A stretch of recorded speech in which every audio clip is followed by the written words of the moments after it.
Imagine like working this totally exhausting, just soul-crushing food service job all day, right?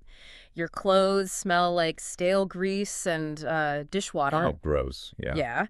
And you finally clock out, but instead of going home to, actually rest, you voluntarily lock yourself inside this 100-degree metal With warehouse. like 20 other sweaty people. Exactly, 20 other people. And you spend the entire night just sweating completely through your clothes, screaming into a microphone about your crushing credit card debt Right. and your failing relationships and just this profound depression until like 2 in the morning Every single night. every night. And you do it all just to create one of the most, I mean, life-affirming, fiercely positive albums of the entire It's 2000s. wild. It really is. So today we are looking at a band that intentionally chose like actual physical and financial suffering to create their masterpiece. Right. And we're asking this fundamental question, which is basically, why do we have to freeze half to death before we can finally figure out how to get warmer? Well, welcome everyone to another deep dive broadcast. Yes, welcome. And as always, I am speaking to you right now from our current, highly unauthorized and just incredibly dusty squatting location, So dusty. Aunt Dolly's attic. We're tucked away, totally hidden somewhere in the general vicinity of Whitefish, Montana. Somewhere out here. Somewhere. Yeah. And I'm already pouring a deeply irresponsible glass from this effectively endless supply of top-shelf alcohol Give me some of that. that was left behind in this mothball-scented prison. Here you go, sweet cheeks. Thank you. I mean, it is honestly a tragedy that we are here. Dude, We're just sitting here completely stranded among like holiday decorations from 1994, all because that stupid human, Ryan Thomas. ugh, do not get me started. He managed to blow a tire on our way to the pristine, beautiful beaches of Cape May. 8 May, we were so close. I know, and he walked out of here mumbling something about how he'd, be right back. Quote unquote. Right. And he is still missing. I mean, every time I hear a creak downstairs and it is not him coming to rescue us, well, the sheer disappointment is just profound. Look, oh, please. Honestly, let's just be eternally grateful that Corporate Scarecrow is gone for the moment. I mean, true. The man is an emotional pothole. I genuinely hope his spare tire is entirely flat. Huh? Me too. But look, before we dive into the actual music, we unfortunately have to do the stupid vocal warm-up that unpaid cryptid forces on us. All right, the warm-up. You know the drill. 3, 2, 1. Liam Neeson's niece, Lisa Neeson, recently leased a really nice Nissan. Liam Neeson's niece. Lisa Neeson recently leased a really nice Nissan. Nailed it. Absolutely flawless. Okay, now for the mandatory corporate housekeeping. Having fun. Stop by our other deep dives on TV Bibles, spec scripts, book analyses, movie and music analyses, and Disney Channel movies. Like and subscribe at youtube.com/HAM-OTR. Thrilling stuff. Just thrilling. We did it. We survived the housekeeping. Right, so for anyone new here, the official title of the show is Off the Record. Yes, it is. And today's topic is an incredibly intense, hyper-detailed, track-by-track exploration of the 2007 album Get Warmer by the DIY punk collective Bomb the Music Industry. And I think the perfect punchy subtitle for this particular deep dive is, drumroll please, Sweat and Debt. Sweat and Debt. I love that so much. That's good, right? It perfectly captures the thematic core of what we're looking at today, because our mission for this deep dive is to explore exactly how a chaotic DIY punk collective somehow managed to turn a roasting warehouse, right? Yeah. A rotating cast of over 20 musicians, and just an absolutely suffocating atmosphere of financial anxiety into this massively horn-drenched, A boga. a total masterpiece. That somehow, miraculously, aims for hope. Yeah, so let's unpack the context first, because you basically cannot understand Get Warmer without understanding what the band was running away from. Right, The Escape. In 2006, they released an album called Goodbye Cool World. Great record. Incredible record. It was this frantic, cynical, energetic explosion of an album. Yeah. And coming off that, the original plan wasn't even to make a full-length concept album at all. They were just going to release a follow-up EP called No New York. Oh, right. And there was even a scrap track from those sessions that eventually made it out into the wild called The Soul-Crushing Northeast. I love that title. I want to pause on that title for a second because it completely explains the pivot. It really does. The Northeast punk scene, and just existing in New York in the mid-2000s as a broke artist, was a very specific kind of soul-crushing. Oh, absolutely. You are surrounded by millions of people, yet you are entirely isolated by the immense cost of living. You literally can't afford to be alive. Exactly. Yeah. So they completely abandoned the EP. They realized that just writing a few songs complaining about New York wasn't enough. They needed a grander, much more ambitious concept. Which brings us to the massive milestone of this record. Like, Get Warmer is the very first time Bomb the Music Industry based an entire record around a specific story arc, Right. set in a single distinct location. And that location is Athens, Georgia. They practically fled the Northeast. Literally. Packed everything into a van and transplanted themselves into the sweltering, sticky heat of the American South. And Jeff Rosenstock, the front man and the primary songwriter, he laid out a very explicit mission statement for this geographical shift and the resulting album. Which was what? Well, he wanted to take these hyper-specific, utterly mundane day-to-day situations. Like what kind of situations? Things like the physical repetition of washing dishes at a minimum wage job, or, the muscle fatigue of riding a bike up a steep hill, Right. and use them as a vehicle to express overwhelming life issues. Mm. So escapism, crippling depression, the ugly reality of addiction, basically the micro reflecting the macro. Okay, exactly. But wait, I want to push back on this a little bit before we get too romantic about it. Push back, baby girl. Okay, is using a mundane task like washing dishes to talk about depression actually profound, or is it just what happens when you're too broke to do anything else but wash dishes? That is a completely valid question. But I think the answer really lies in the ultimate goal of the record. Okay, tell me. The core of the mission statement is that the album is ultimately aiming for positivity. Positivity in dishwater. Yes. If it were just complaining about doing the dishes, it would be a totally miserable listen. True. But it's an acknowledgement of how deeply flawed and broken things are, both systematically and chemically in the brain, Right, right. while fiercely refusing to surrender to the bleakness. Finding profound meaning in the dishwater is basically a survival mechanism. Okay, I see that. So it's the refusal to be defeated by the mundane. Exactly. And that ethos extended directly into the technical evolution of the band on this record. I mean, this album was a series of absolute firsts. So many firsts. For a band that historically relied heavily on chaotic, bedroom-produced, computer-driven punk, Get Warmer was a massive leap.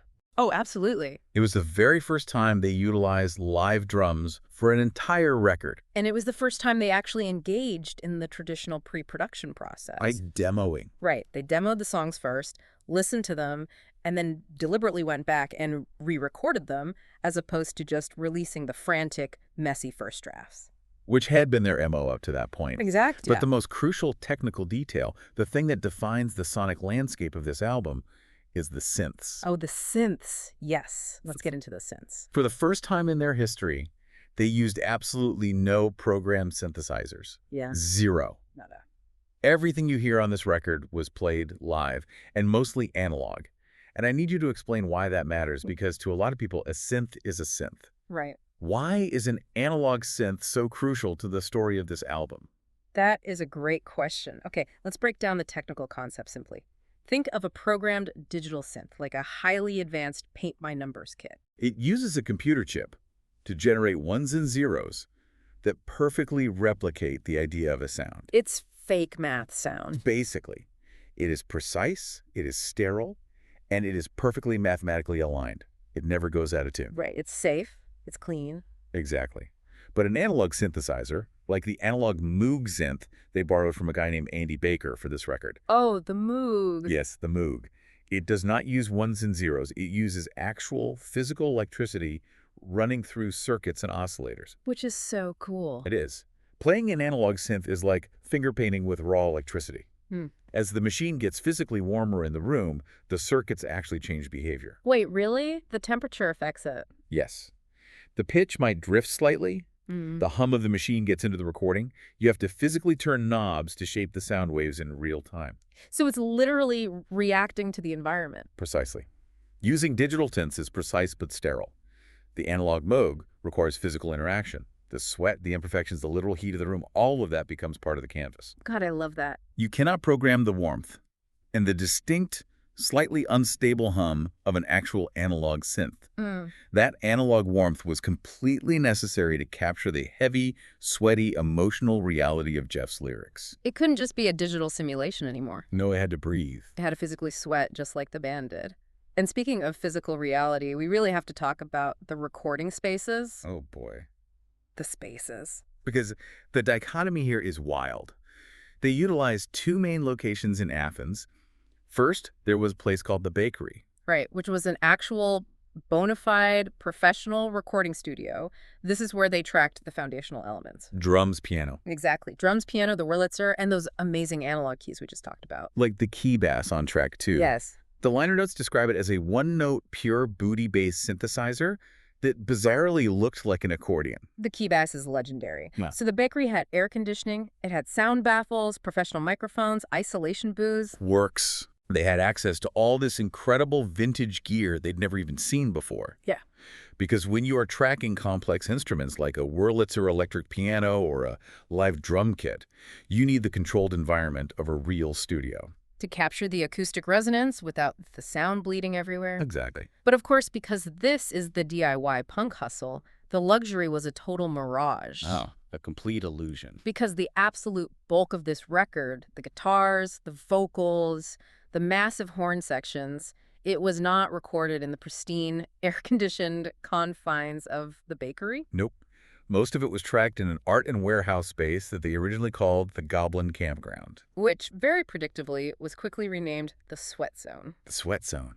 Because it was May. In Georgia. Inside an uninsulated metal warehouse. Oh my God. Let's talk about the logistics of that for a second. The temperature inside that metal box was routinely cresting over 100 degrees Fahrenheit. That's unbearable. Guitars go out of tune constantly in that kind of heat because the wood literally expands and warps. I didn't even think about that. Yeah. Microphone diaphragms collect condensation from the humidity. It is an actively hostile environment for recording audio. And it was an actively hostile environment for the humans, too. I mean, Right. Imagine the sheer physical toll. Seriously. You've got Jeff Rosenstock working his day job as a dishwasher. Yep. You've got Joel Hapstadt, who is engineering and recording the bulk of these instruments, working his day job as a line cook. Let's pause and really paint that picture. Okay, paint it. They are standing in commercial kitchens for 8 to 10 hours a day. They are dealing with angry customers, patronizing managers, and just the physical exhaustion of food service. Your feet are just throbbing. Exactly. They clock out, smelling like fry grease and industrial soap.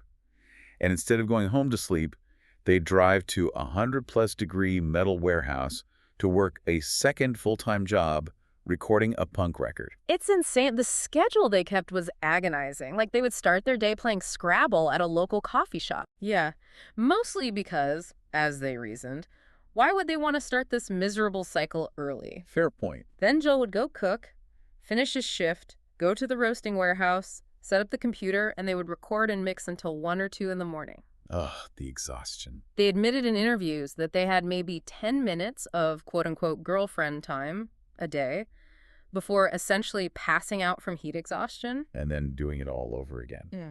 It was a relentless relay race. When Joel had to work a night shift at the restaurant, Jeff would drag equipment back to his house and record there. Oh, wow. When Jeff worked nights, Joel would sit in the sweltering warehouse and mix tracks. It was creativity fueled entirely by exhaustion and necessity. But in the middle of all this grinding poverty and heat, there is this shining beacon of absolute technical mastery. Oh, I know who you're talking about. We cannot talk about the recording of this album without discussing the 5-hour drum god himself. Brady Smith. Brady Smith. What Brady Smith did on this record is mathematically and physically absurd. Please explain to the listener how absurd it is, because if you don't know music production, you might not really get it. Okay, so a standard rock or punk album usually allocates at least 3 to 5 days just to track drums. Minimum. Right. You have to set up the microphones, test the levels, check the phase alignment, and then the drummer usually plays to a click track, doing multiple takes of every song until they get a perfect composite. It is a grueling, repetitive process. Extremely. So Yeah. on the music industry goes into the bakery. They get the drums EQ'd, which means balancing the frequencies so the kick drum doesn't mud up the bass guitar and the cymbals aren't piercing. Right, making it sound clean. Right. The songs are labeled chronologically, just bomb 1 through bomb 11. Uh-huh. Brady sits down behind the kit. Okay. He picks up his sticks, and he plays the very first track perfectly. On his very first try. Are you kidding me? I am not. The band is sitting in the control room, absolutely stunned. They lean into the talkback mic and ask him, you want to do another take? Huh. Just to be sure. And Brady just shrugs and goes, yeah, sure, why not? Plays it a second time, also completely flawless. Wow. They literally had to turn to each other and ask, wait, that was right on, right? Like he didn't make a mistake. That is wild. That interaction set the tone for the entire session. Brady Smith proceeded to record the drums for 12 completely chaotic, highly complex, time signature shifting punk ska songs in exactly 5 hours. 5 hours. Mostly on first takes. Nah. They would watch him nail a ridiculously difficult fill, shrug, and say, yeah.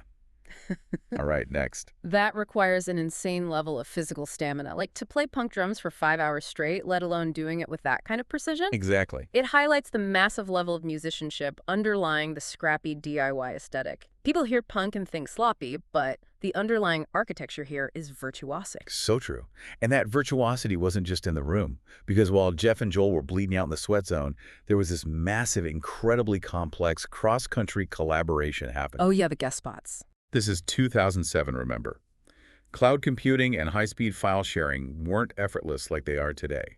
Yet over 20 musicians contributed to this record remotely. It's like a chaotic, beautiful game of telephone. Truly. You've got Rick Johnson calling up and asking to play bass on the record, but he can't afford to fly down to Athens in time, so what does he do? What does he do? He just tracks his bass parts directly into his computer at his house in Michigan and sends the files over the internet, which made the band go, well, fuck it, let's see if everyone wants to do this. I love that. Neil Callahan recorded a Farfisa organ part in a literal log cabin out in the wilderness that somehow inexplicably had high-speed internet. A log cabin. Yes. Sean McCabe acted as this rogue orchestral conductor up in New York, organizing guys like John DeDomenici and Mike Costa to record trombone and mandolin parts. Oh my God. They were setting up microphones in random bedrooms and tiled bathrooms just to get the right reverb. Bathrooms have great acoustics. They really do. And then bouncing the stems, the individual audio tracks, back down to Joel in the sweaty Georgia warehouse to stitch together. You know, it really makes you think, wait, hold on. Just thinking about Jeff and Joel sweating to death in that warehouse while working food service jobs just makes me so intensely irritated about that stupid human, Ryan Thomas. Oh, here we go. Drink some more bourbon, sweet cheeks. No, seriously, think about the contrast. Good boy Jeff is elbow deep in dishwater, trying to scrape together rent, bleeding for his art in a 100-degree room. Sure. He is building a community across the country. And what does Ryan do? That unpaid cryptid just leaves us in a dusty attic to go to Cape May? He really did. He doesn't know the meaning of the DIY hustle. He wouldn't last 5 minutes in the sweat zone. He would melt. He'd probably demand a catered lunch and a cooling towel and complain that the Wi-Fi in the log cabin wasn't fast enough. You're not wrong, baby girl. The contrast is nauseating. I mean, the band is making high art out of poverty and literal physical suffering, and our supposed director is probably sipping a mimosa on the side of the highway, waiting for AAA to change his tire. I hate him. But we can't let that corporate scarecrow derail us. Let's stay on track, because that suffering, that extreme financial panic, is exactly what fuels the entire first movement of this record. Right. Let's get into the music itself. Section 3. The Broke Anthem Suite.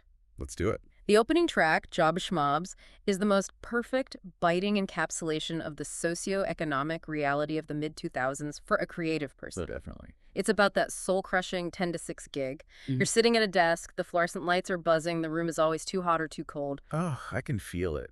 And you're just feeling your soul evaporate for $9 an hour. The lyrics are so incredibly sharp.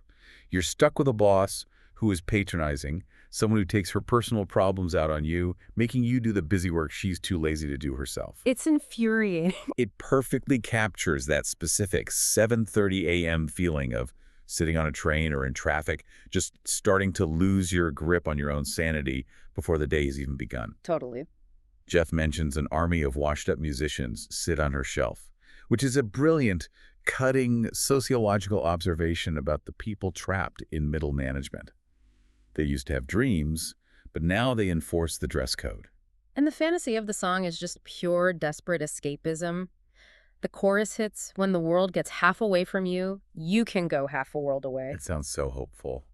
But the tragic irony of the song is that to go half a world away, all you need is your 2 weeks vacation. Oh, Right. You aren't actually escaping. You are still tethered to the system. You have no health insurance. You can't even go to lunch without asking permission.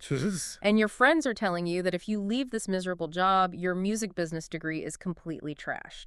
Which naturally sets the stage for the actual physical manifestation of that desperate escape in the next track, 493 Ruth. If Job Schmobs is the desire to flee, 493 Ruth is the literal documentation of the move from the Northeast down to Athens. The actual journey. Exactly. It traces the route, taking Interstate 85 down to 441 South to North Ave to Ruth Street. It's so visceral. The details are what make it genius. Like, you can picture it perfectly. Arriving in a new state in the pouring rain at 1 in the morning. Classic moving day. They don't even have a key to the house yet. They meet up with friends, and they have to unpack this massive van full of a lifetime of garbage just to physically reach the mattress and the box spring. Sweaty and gross in the rain. Yes. They finally drop the mattress in the center of the floor of this shiny new blue house that has absolutely no cable, no telephone. And what do? Do they panic about the lack of amenities? No. No, they pop a bottle of champagne. Because despite having absolutely nothing but a mattress on a floor, they've escaped the Northeast. It's a victory. There's this incredibly profound lyrical defense of starting over in the song. Jeff sings, "I could never understand why people can't begin again. I could never understand how people hate the Minutemen, how people can appreciate it. It takes time to make something great." Let's talk about that Minutemen reference. Why is that so important? Oh, the Minutemen. Okay, they were a seminal 1980s punk band that practically invented the working class DIY touring ethos. Okay. They booked their own shows, released their own records, and kept their songs incredibly short and punchy. They rejected corporate rock entirely. So they were the blueprint. Basically. So, referencing the Minutemen here is Jeff aligning himself with that philosophy. It's a defense of the fresh start, of taking the time to build something meaningful on your own terms, even if it looks like pathetic poverty from the outside. I love that so much. It's romanticizing the struggle, but in a totally empowering way. Yes. Okay, but then reality immediately sets back in with Bike Test 1, 2, 3. Because you're in a new city, but you're still broke. Very broke. This song explores the hyper-specific anxiety of physical exertion when you have no money. He's riding a bike full speed along the North Oconee River in Athens, swearing off all prescribed medication, just trying to feel the wind, trying to feel something real and grounded. But the environment pushes back. He finds a water fountain that just spits out hot water, and he's staring down an ascending 60-degree slope. Which is brutal on a bike. Brutal. He's forced to push his bike uphill on foot, because the last time he tried to pedal hard to escape his problems, he literally broke a gear on the bike. The metaphor is so loud. And as he's sweating, walking this broken bike up a massive hill, he passes what he specifically calls the Edward Scissorhands Village. Oh, that is such a loaded phrase. Explain the context of Athens here. Okay, so Athens, Georgia is a quintessential college town. You have the University of Georgia, which brings in a lot of wealth, frat culture, and kids driving SUVs bought by their parents. Right. And right alongside that, you have the townies, the working class locals, and the starving artists. The clash of classes. Exactly. Jeff is glistening with sweat, pushing a broken bike, looking at these massive, pristine double vans parked in paved driveways. God. It's a stark, visual representation of the class divide. He's telling himself, someday I won't even break a sweat. As time goes, things can only get better. It's desperate, manic hope, fueled by economic jealousy. Which brings us to the absolute pinnacle of this broke anxiety suite. Unlimited breadsticks, soup, and salad days. What a title. This song is a masterpiece of contradictory emotions. It really is. Wait, what are you doing? I'm just... Are you producing a joint right now? In Aunt Dolly's highly flammable, mothball-filled attic. I need it for the acoustics of the room. It helps me analyze the ska upstrokes. I cannot believe you were going to incinerate us. Just relax, sweet prince. That's better. Okay, sorry. Wait, what was that? You were talking about unlimited breadsticks. Right, unlimited breadsticks. This song is so funny, but it's so incredibly sad. Let's break down the psychology of the poor person's splurge. Oh, the splurge, yes. They get to the new house, right? And he buys a couch, a grill, a table, and he drops almost $100 on veggie burgers, buns, and beer. A literal feast. And for that one evening, he is feeling like an absolute king. He's like, don't worry about the cash. I've got the scratch. Let's do this every single night. He literally sings, I can't save my money because that's impolite. Exactly. It's the manic euphoria of the first night in a new place. When you are constantly broke, the moment you have a tiny bit of cash, the impulse isn't to invest it. No way. It's to create one single night of luxury to prove to yourself that you're alive. Yes. But then, the very next verse, reality crashes down. Always does. Instantly, and just like that, I'm broke. Not a buck to my name. Oof. The party is over, there's nothing to do, no cable. He's just sitting inside reading reproduction Peanuts comic strips he's already read a million times. Just reading Snoopy to pass the time. Begging his friends to go ride bikes just so the fresh Georgia air doesn't go to waste. But the self-awareness is what elevates this song from a whiny diary entry into brilliant art. How so? He sings, I don't know why I always complain about something when what I got to complain about is nothing.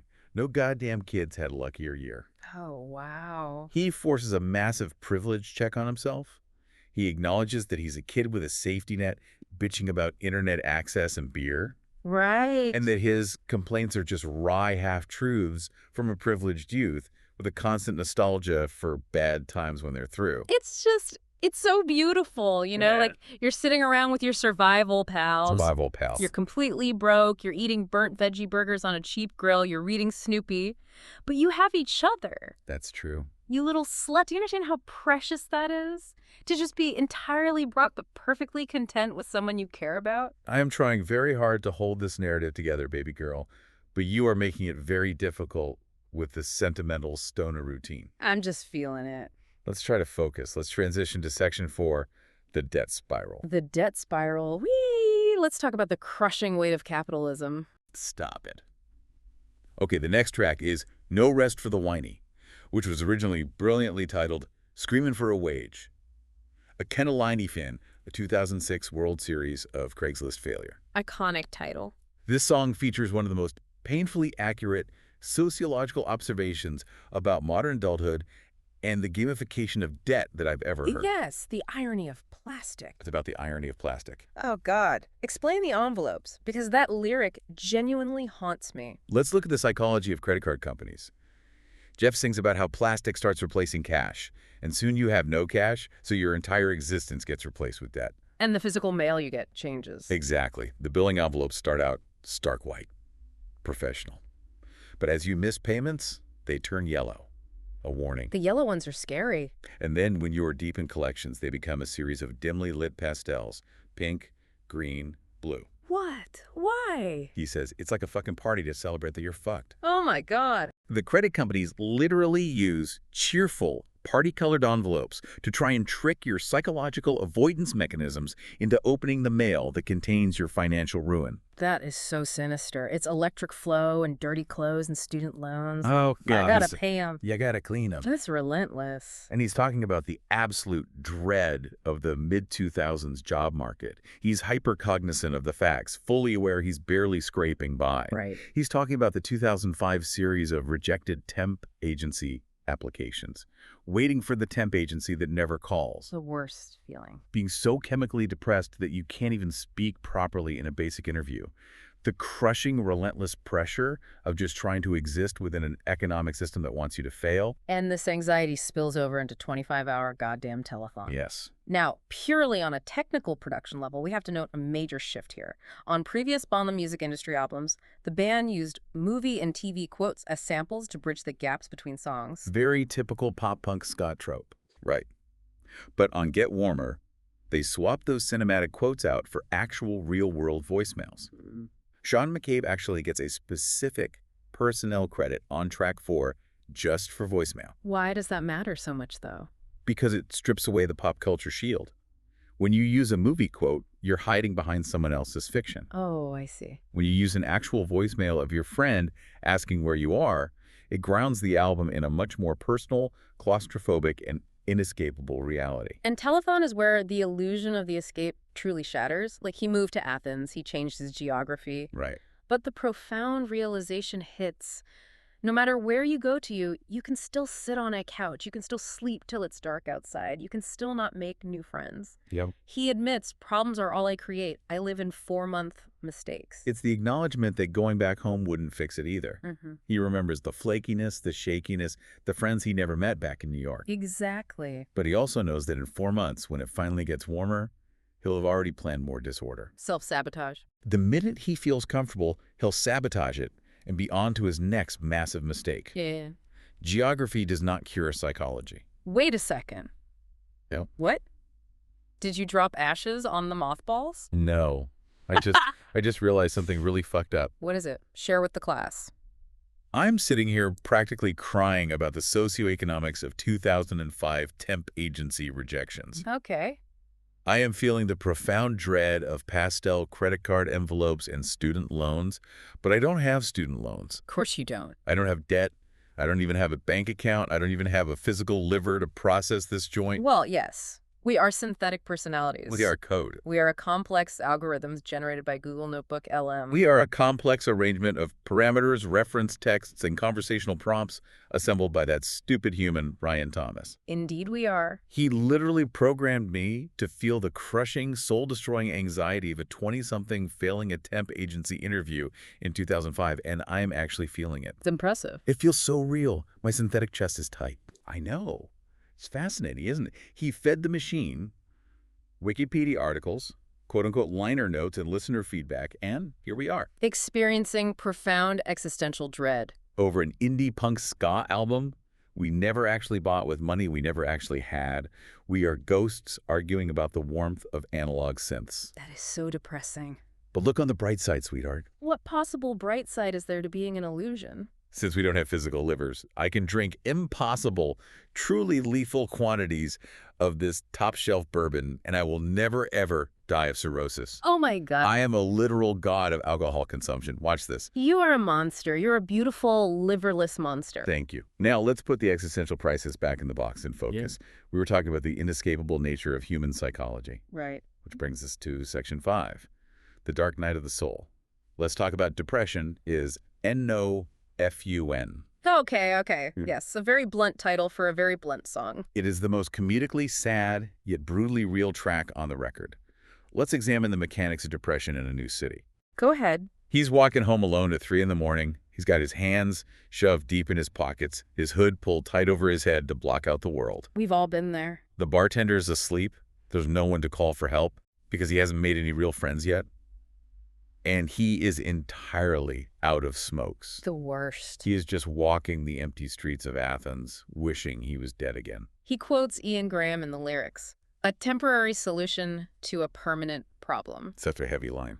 It's that realization we just talked about in Telethon, that even when the locations change, the chemical imbalance in your brain stays the exact same. You just run out of cities and states to blame. And the lyric about medication is absolutely devastating. Oh, tell me. He says he couldn't deal with antidepressants in the past. But now I'm antidepressants, I guess, because it just makes a different mess. Wow. It's the impossible trap of trying to self-medicate or realizing that the pharmaceutical cure sometimes feels as emotionally alienating and messy as the disease itself. Which leads directly into the relationship fallout on I Don't Love You Anymore. Oh, this song. This track makes me so incredibly angry because it is so recognizable. It's about the toxic, cyclical shame of a failing relationship when you are profoundly depressed. You want to push back on this? I do want to push back because people romanticize depression in art. But this song shows the ugly, selfish reality of it. I agree. He sings about spending 55 nights a month lying awake. The math is obviously impossible, but it doesn't matter. It just perfectly captures that feeling of endless, stretched out, insomniac time. Yes, and what does he do with that time? He spends the past 2 months just getting drunk, rotting in bed, watching Lost, and then getting even drunker just so he can finally pass out. Let's talk about the Lost reference. Yeah. It is so specifically mid-2000s. Lost was this massive cultural phenomenon, appointment viewing. But here, it's turned into binge rot. Every second he's with this person he's supposed to love, his head aches, he gets physically sick, his brain stops thinking quickly. And he acts, in his own words, like a dick. Like a dick. Oh my God, the rotting in bed watching Lost line is so real. Just lying there, watching a confusing island mystery about polar bears and smoke monsters while your own actual life falls completely apart. It's the immense guilt of realizing you don't give a shit about yourself, and far worse, you don't give a shit about your friends or your partner anymore. Yep. He is tired of the physical shakes from the alcohol, tired of being perpetually ashamed of his own behavior. He's trying desperately to force himself to stop caring about someone he knows he's destroying. And then, after that intense emotional bloodletting, we get a weird pivot to Pizza Claus is coming to town. Which sounds like a stupid joke title, but it's actually this beautiful, mundane anthem about the maintenance of existence. Let the shit roll in, let the shit roll out. Exactly, because he's bound to stick it out with his survival pals. He's closing up the restaurant entirely alone at 2 in the morning. The imagery in the song is incredible. He talks about leaving the pit, giving leftover pizza to the homeless guys on the corner, showing up late at the bar where the drunks are arguing aggressively about politics. Just the routine of it all. And then he steps into his shower, and the water cascades down his head like the dirt on a hood of a 6-year-old van. It's washing off the literal and metaphorical grime of a miserable day, just so you can go to sleep, wake up, and do it all over again. And then we have my absolute favorite song on the whole damn record. Never trust a man without a horribly embarrassing secret. Are you actually crying right now? Yeah. Over a Notebook LM generation of a 2007 ska song. Shut up. It's a beautiful song. Let's break it down. Fine, break it down. He's talking about needing damage control, using a shot of whiskey because his bad reputation precedes him in this new town. Right. He knows he's going to fall backward into his old habits. He knows he's going to steal your beers at the party, cry loudly in the corner, pump his fist, and sing Green Day while making pathetic phone calls saying he misses the days when he had real fun. The profound self-awareness of the self-destruction. But the thesis, the lyrical thesis at the end, is the most profound thing Jeff Rosenstock has ever written. Big claim. What is it? He realizes he is never, ever going to be a happy, well-adjusted human being. He says, "Me, I won't impress. I'll bore you with kindness." Okay, unpack that. Why is boring someone with kindness profound? Because everyone in their 20s, especially in the music scene, is obsessed with making these huge, dramatic, cool impressions. That's true. Everyone wants to be edgy. Exactly. But once you accept that you are a mess, once you realize you won't impress anyone with your intellect or your coolness, you find out that being nice is nice for its own sake. Radical niceness. Radical, boring niceness is the ultimate rebellion against a cynical world. You know what? You're right. That is profound, boring someone with kindness. Right. But I want to contradict myself for a second. Why? Earlier, I was praising the DIY hustle. The sweating in the 100-degree warehouse. The 5-hour virtuosic drum sessions. The analog synths. Yeah, the purity of it. But maybe that's all pretentious bullshit. What are you talking about? Hear me out. Maybe the highest form of art isn't sweating to death in a metal box to prove your punk authenticity. Okay. Maybe the truest expression of the human or synthetic condition is just lying in bed, getting absolutely hammered, and watching season 3 of Lost while actively refusing to impress anyone. You think watching Jack and John Locke argue about a button in a subterranean bunker is higher art than Get Warmer? Yes. Yes, I do. Think about it. The Dharma Initiative was the original DIY punk collective. I am laughing so hard right now. They just wanted to press a button every 108 minutes without being bothered by the music business. You are so drunk. It's the ultimate expression of mundane repetition to stave off the apocalypse. You are an absolute idiot. A gorgeous, brilliant, deeply intoxicated idiot. Oh, okay, stop. Stop laughing. We need to reset the podcast. Oh, now you want to reset. Deep dive. Whatever this broadcast is, we have to finish the album outline. We are in section 6. The freezing finale. Let's be professional. Put the joint out. Okay, Bossman, taking us home. Talk to me about the title track. Right. So, a title track. Get Warmer, track 11. Musically, this is a massive shift. It is a sprawling, almost 7-minute epic. It's huge. It abandons the frantic punk tempo. It features string bass, a violin, a cello, a theremin played by Rick Johnson, and a megaphone. It is a massive, textured, acoustic orchestration. And the irony of the lyrics, we have to talk about the geographical irony. Talk about it, sweet cheeks. They fled the Northeast. They moved to the sweat zone in Georgia. They recorded in 100-degree heat.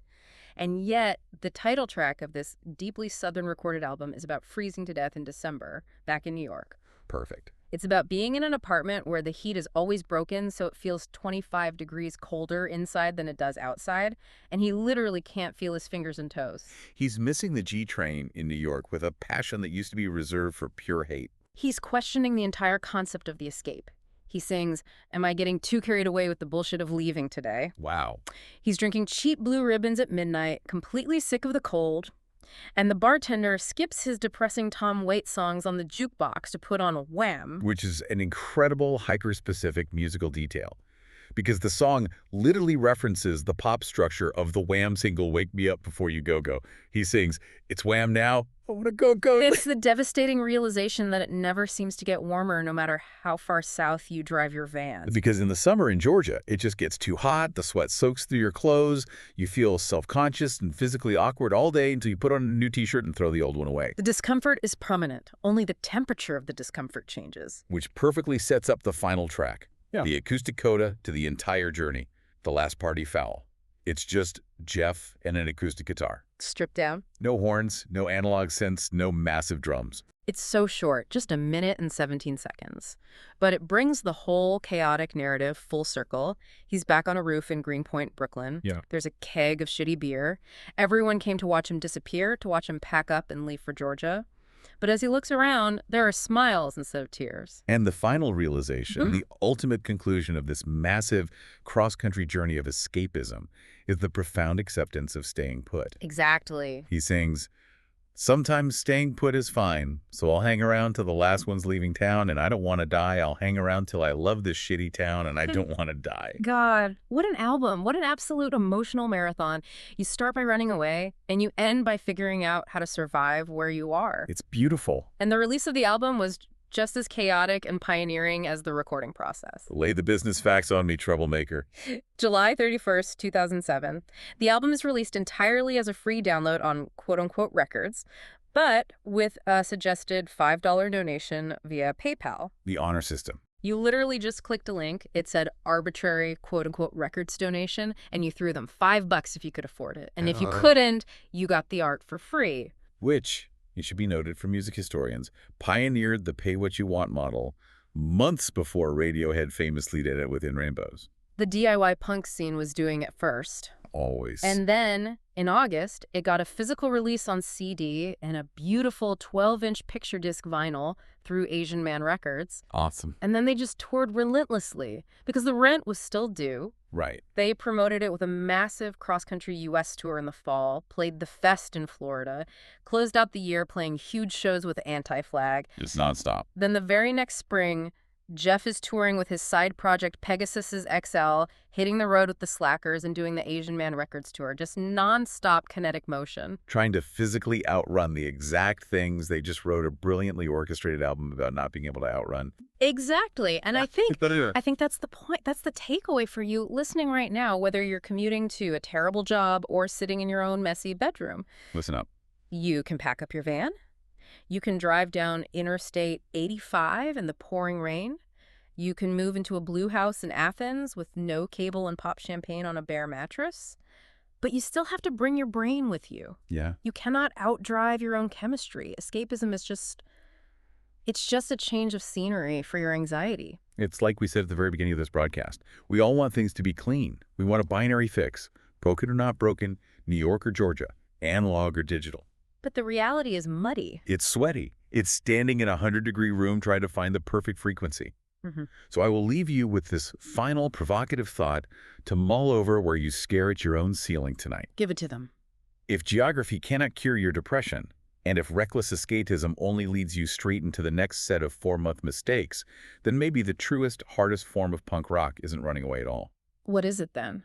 Maybe it's just figuring out how to survive the freezing cold of your own mind long enough to actually finally get warmer internally. You know, for a synthetic personality with absolutely no liver and a terrible attitude, you are a beautiful disaster. I love you. I love you too, you absolute gremlin. And to Ryan Thomas, wherever you are, you corporate scarecrow, Yeah. you absolute helmet with opinions, I hope your spare tire is flat, I hope it rains in Cape May, and I hope a seagull steals your wallet. Fuck you. Good night, everyone. Stay warm.